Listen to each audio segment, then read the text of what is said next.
Good morning po sa inyong lahat mga kapatu. Andito na naman po tayo ngayon sa ating alagaan ng ating mga Muscovy duck. Kasalukuyan po tayo nagpapakain mga kapatu. Ayan. Ang pinapakain po natin ay dahil wala na tayong crack corn, ay mata-mata na lang sa yung feeds mga kapatu. Yan. Yan na lang po natira mga kapato, yan. Yan, wala na. Maraming nawala mga kapato. Kasi kahapon ay may bumili po ng May bumili po ng 25 na piraso. Yan. Ang benta po natin ng per kilo ay 250 po mga kapato. Kaya ang bayad nung 25 na piraso ay kulang-kulang 14 mga kapato, 14,000. Kaya marami na napan po tayong pambili ng pagkain nila mga kapato. Yan na lang po natira mga kapato. Yan. Malilit na lang marami. Yan. Ito pang update ng mga ano natin. Tapos yung mga sisiyo natin mga kapato ay ayan sila mga kapato. Malalaki na po sila mga kapato. Ayan. Umulan po kasi kaya dito tayo sa loob nagpakain. Yung mga natin malilit na pato. Ayan. Pero malapit nang may palabas mga kapato. Konting tiis na lang.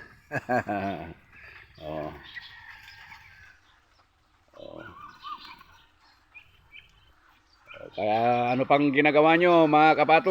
Yung mga malalawak ang backyard nila dyan.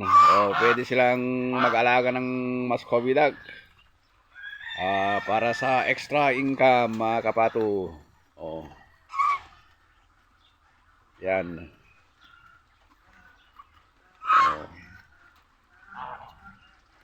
May pera po talaga mga kapato sa pag-aalaga.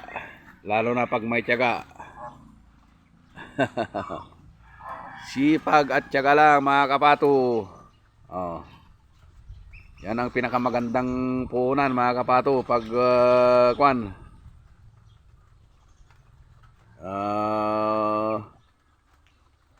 wala tayong mataas na pinag-aralan. Dapat sipag at tiyaga.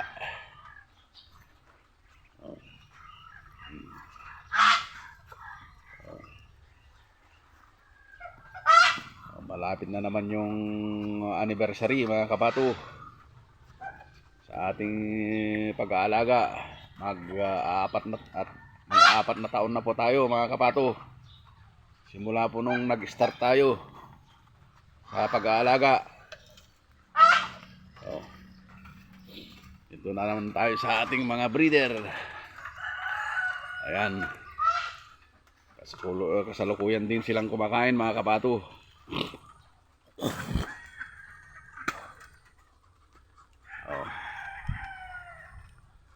Ay yung breeder natin na peking mga kapato ay binili po yung 3. Kaya 2 na lang natira. Nagdagdag po tayo dito ng bumili po tayo ng barako na pang breeder natin dito ay 5 yung binili po natin mga kapato. Ang 6 yung maliit na yan. Yan yung nasa gitna. Ang bili po natin dyan mga kapato ay 250 din. 250 per kilo ang live. Yan po ang bentahan ng mga Muscovy duck dito mga kapato. Pero sa mga ibang lugar mga kapato ay mura. May nagpre-presyo din ng 180, 150 ganun, mura lang. Hindi pare-parehas ang ang location mga kapato, ang presyo talaga. Oh, yun na lang natitira ng isa. Bali, dalawa po yan mga kapato. Yan, yan. Bali, dalawa na lang po yan mga kapato. Oh. Tapos, yung maliit na yan mga kapato ay bali 6 po yan. 5 babae, saka isang lalaki na yan. Yan po ay, kwan, binenta po yung kwan. Binenta po sa atin ng mura. Kaya kinuha po natin.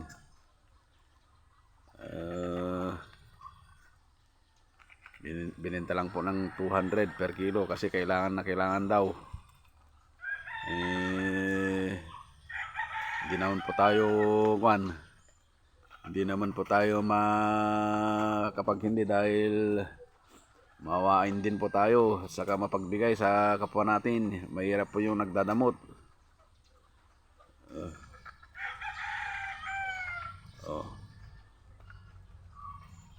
Yan.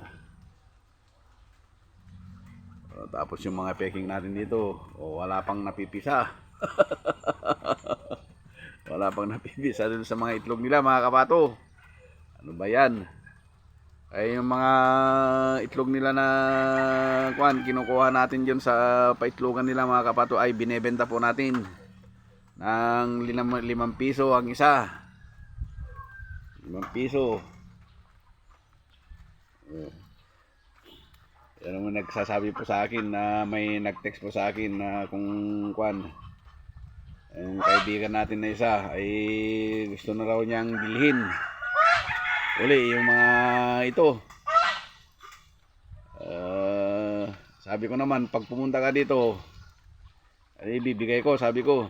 Kaya ewan ko kung pupunta po siya dito, yung kaibigan natin na Tagalasam. Yung mga may gusto pa rin mga kapato ng kwan, patik natin, may 2 pa po mga kapato.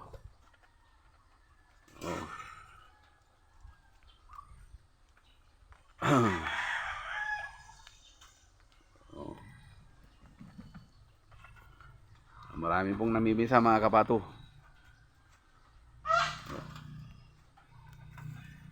Yan yung dating medyo marami mga kapato. Medyo marami. Ngayon, konti na lang mga kapato. Yan. Kaya 2 kwan. 2 na lang yung pinaglagyan ko ng pagkain nila. Dati yan mga kapato, 3. Yan.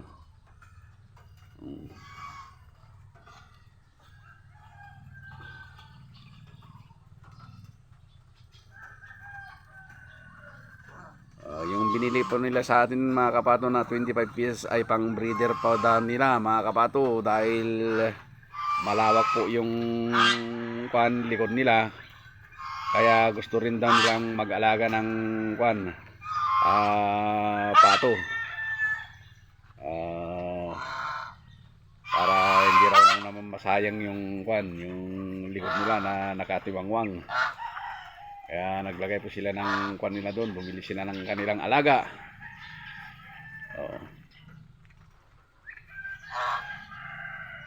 At hanggang dito na lang mga kapato ang video natin, at shout out sa lahat ng mga subscriber po natin dyan. Pati na rin po yung mga masusugid nating tagapanood sa ating video. Shout out din sa inyong lahat, at God bless. Thank you.